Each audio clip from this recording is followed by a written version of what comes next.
marriages. So marriage is when a man and a woman commit to each other? Yes, but gay people can also get married. What kind of people? Gay. Gay.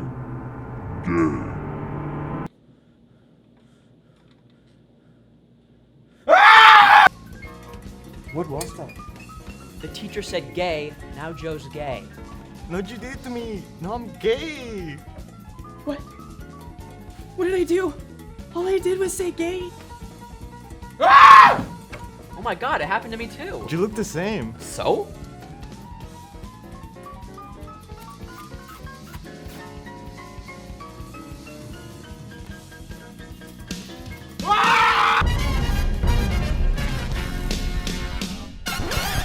Back in 1978, Proposition 6, or more commonly known as the Briggs Initiative, was put on the California ballot, sponsored by conservative state legislator John Briggs.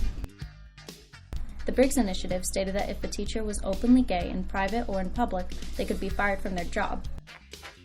But the Briggs Initiative didn't just affect gay people. Anyone who simply supported a queer teacher would also be at risk of losing their career. The law is a threat to all of us who teach, because simply advocating equal rights for homosexuals could become the cause of an investigation and a possible dismissal.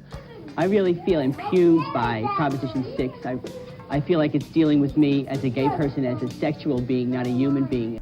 Those who supported the bill claimed that parents had the right to choose who taught their children, and they didn't want their kids being influenced by queer propaganda and turning gay. Advocating homosexuality as an acceptable alternate lifestyle is not only an invasion of the child's privacy, but is also usurping the authority of the parent over his children. Does that sound familiar? Well, the Briggs Initiative wasn't the first, nor will it be the last anti-queer legislation proposed. In 2022, the Parental Rights in Education Act, or more commonly referred to as Don't Say Gay, was passed in Florida. Similar to the Briggs Initiative in 1978, LGBTQ people in the education system were being targeted. The portion of Don't Say Gay that has caused the most controversy was the ban of any discussion of sexual orientation or gender identity in K through 3rd grade. This is inappropriate.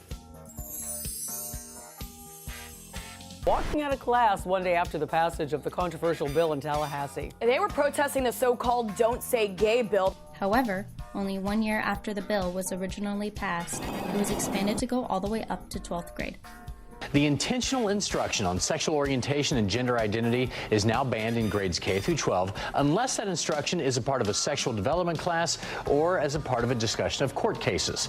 The initial passing of Don't Say Gay from K through 3rd was just a foot-in-the-door tactic to gain support before expanding the bill to all grades.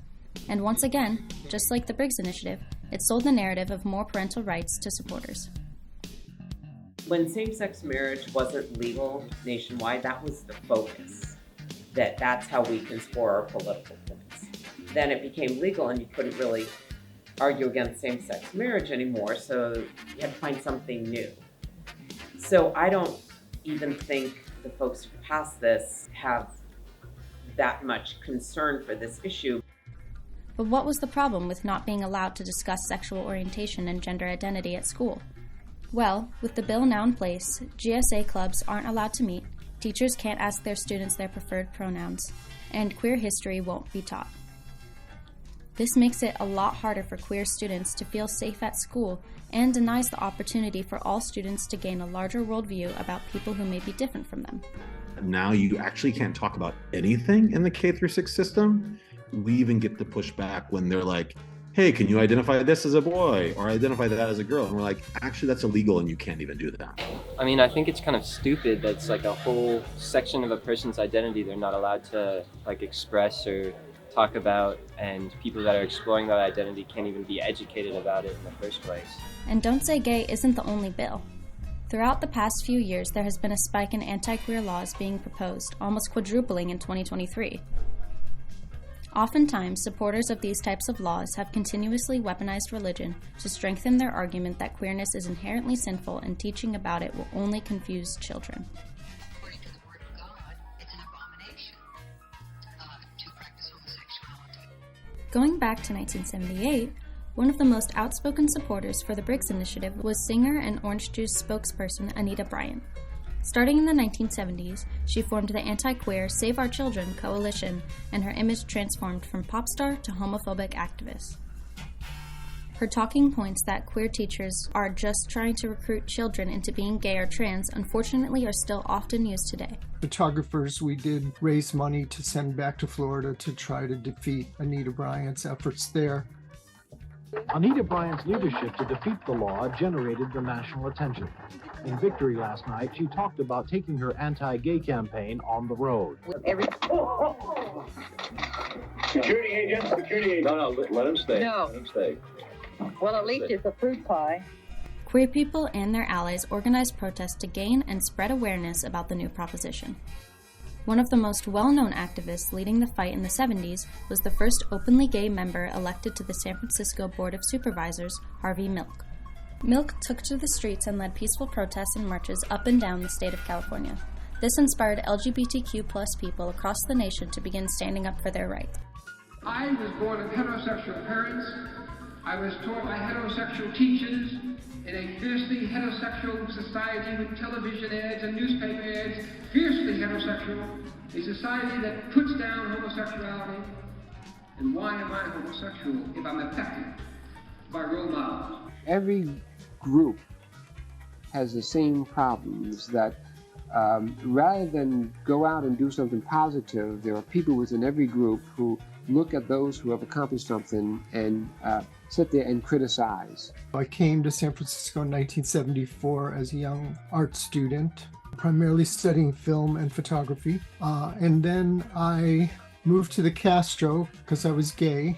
I met Harvey Milk and his partner Scott Smith, and a year later I became friends in that first year, and then customer as well. And then a year later they asked me to come work for them, and so I worked in Castro Camera, and I worked on about 3 of Harvey Milk's political campaigns. So I was in proximity to both the Anita Bryant assault in the ballot box, as well as the revocation of the gay rights ordinances in those 3 cities that preceded the California victory over the Briggs Initiative.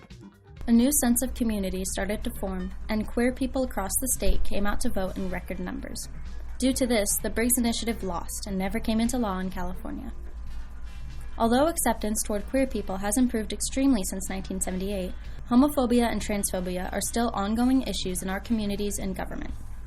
This will be an ongoing issue, but we as a community can still help on a local level by preventing these laws from being passed. You are the voice of the future, and you get to do that. I walked into, a better world for LGBT people, and we worked hard to do that, and so I pass the torch to you.